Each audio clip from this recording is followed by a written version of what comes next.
Hello again, I'm Stephen Jerome, and I'm going to continue reading from my third novel, The London Year. This will be part 102, but I'm going to jump back just a little bit to put us back in the scene, because this is one long scene which I've broken up, but I don't want to do that. This will help. So they have just taken, the paramedics and the police and everything have just taken Finn's body away. He has committed suicide in the bath, and it's a really tragic moment. So Terry, Colin is there, and Gracie has come to the flat as well, and the police have just left. "Let's have a cup of tea," I said, and we started back toward the sitting room. But Gracie hesitated. "I can't stay." I looked at her stunned. "Really, Gracie? A cup of tea?" I couldn't believe she'd just walk out now. "I have to get back to the office." "But your office is upstairs," I said, kind of cynically. "I'm practically moved out, Terry, and you know that. I'd rather tell Sebastian about all this in person." "You mean about Finn's tragic suicide?" I said pointedly. "Yes. Well, I'm sure he'll be devastated." "He will, of course. Of course. This is terrible. Terrible what's happened." "It is," I said, holding her gaze. "Terrible. Who'd have seen it coming when he was doing so well?"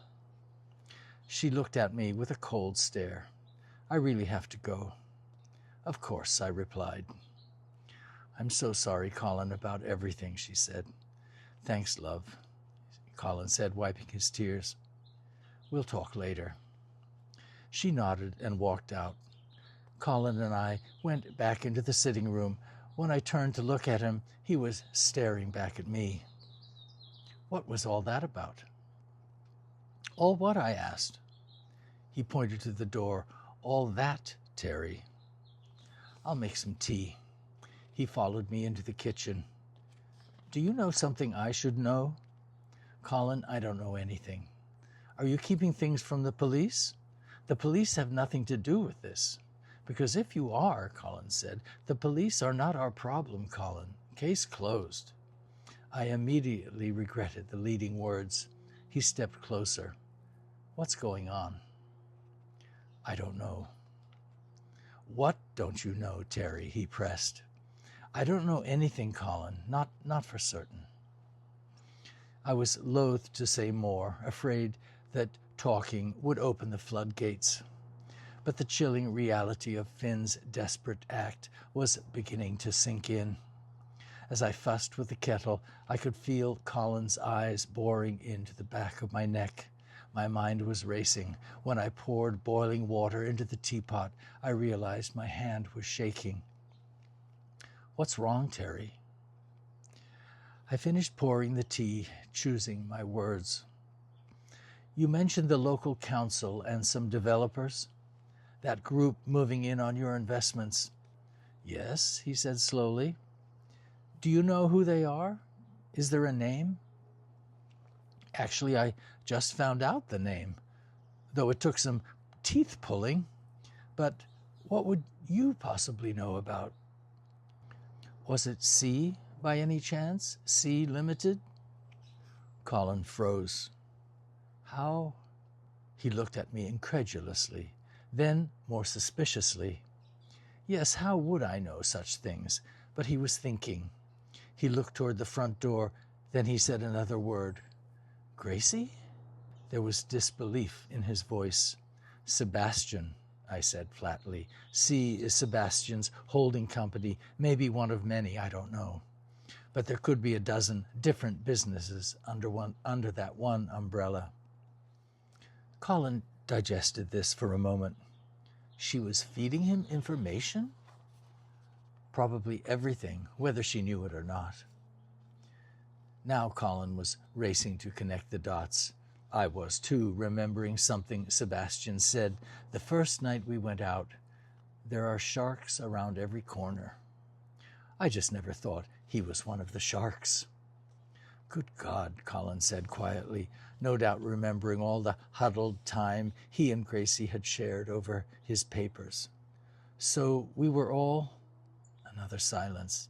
Surely not Finn. Tess's best friend's brother. Tess is involved? Now he was almost shouting. No, I said. No, she's not, Colin. I promise, not Tess. That other guy was just a weird coincidence, or maybe it wasn't.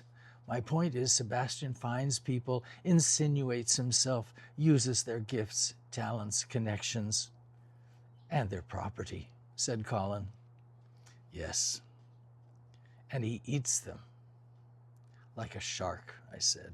Good God, Colin said in a whisper, his mind racing over all the details, piecing together the whole scene. He's very enticing, Colin said. That's the word, I replied. All those rare good looks, the shine, the glamour, the fame. It's currency, Colin said quietly, still counting the ways he inadvertently fell into Sebastian's web. And he's on the fucking buses, big as life. Bigger than life in the tube station, I added. And my arty photos of him are in all the magazines. We all had something he could use. Colin went silent, staring at his tea. His next words were almost a whisper. And she never said a word. She may not have known the extent of things, but he got her, Colin. Hook, line, and designer wardrobe changed her life. Then something else occurred to me. What do you bet Finn's portrait is ready right on time? Colin sniffed derisively. He actually finished it? It was an understandable reaction to all the unkind ribbing. Then he immediately reconsidered. He looked at me. We both looked toward the ceiling. In the next moment, we put our cups down and ran for the stairs. Whew.